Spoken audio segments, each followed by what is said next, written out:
How did Terrisa and Lauren manage to get that box of 115 aborted fetuses in DC? Where was this box headed? Were the babies ever buried? Where are they now? So, let's run through it.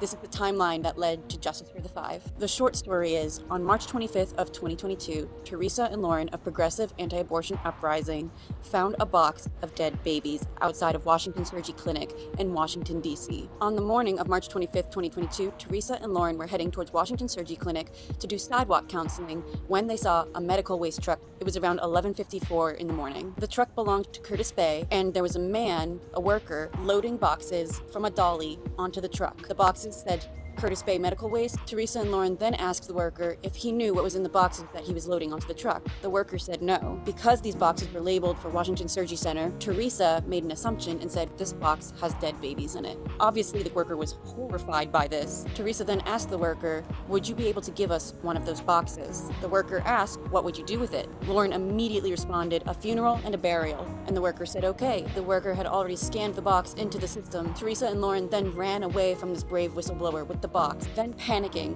called a friend to help them transport the box back to Lauren's apartment. They got the box into the apartment by 1:36 p.m. that day. Within that time, between noon and 1, they went to CVS to get gloves and masks so that they could open the box safely. Lauren then put the box in her fridge to preserve any possible remains. Terrisa and Lauren then frantically called several trusted anti-abortion advocates, including those who had discovered fetal remains in the past, for advice. They also contacted religious officials such as Catholic deacons to make sure that they were getting everything right in the way they were about to treat these remains. They then gathered as a small group and opened the boxes together. Inside the box, they found the remains of 110 first trimester babies, and then horrifyingly, 5 remains of 5 later babies, second and third trimester. Terrisa and Lauren arranged a funeral mass with a priest. After the mass, the priest then took the remains of the 110 first trimester babies for a private burial in a Catholic cemetery. Terrisa and Lauren named all of these babies. The 5 second and third trimester babies showed signs of being born alive and left to die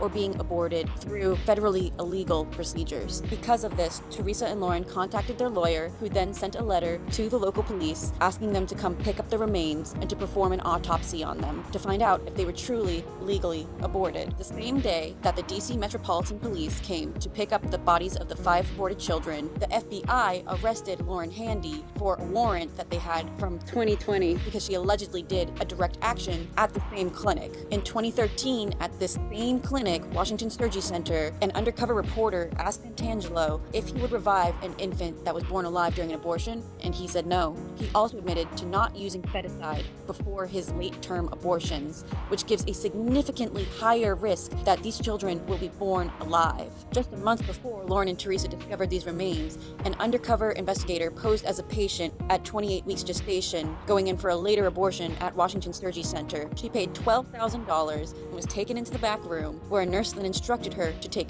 2 Xanax and to take off her pants before she could speak to the doctor. The FBI never raided Lauren Handy's apartment. The fetal remains were not in Lauren Handy's possession for longer than 5 days. When Terrisa and Lauren looked up what Curtis Bay does with their medical waste, they found on their website that they burn it to provide electricity to Baltimore City. This means that had that box not been intercepted by Terrisa and Lauren, it would instead have been shipped to Baltimore to be burned. They would have burned premature baby bodies for energy. Terrisa and Lauren handled the remains of these babies with the best care and dignity they could, with the guidance they had at the time and the information they had at the time. They documented everything, and I'm glad they did, because the police would never have documented this or released these crimes to the public. The police have done nothing for these babies. They haven't even given them an autopsy. So to round off the timeline, it has been a full year and nothing has been done about these alleged federal crimes against infants. The Metropolitan Police and Mayor Bowser have tried to sweep these crimes under the rug for a year. And this is still happening to other children in Washington, D.C. right now, a year later. This timeline is ongoing. This child killing will not end unless we, the people, step up and defend these babies.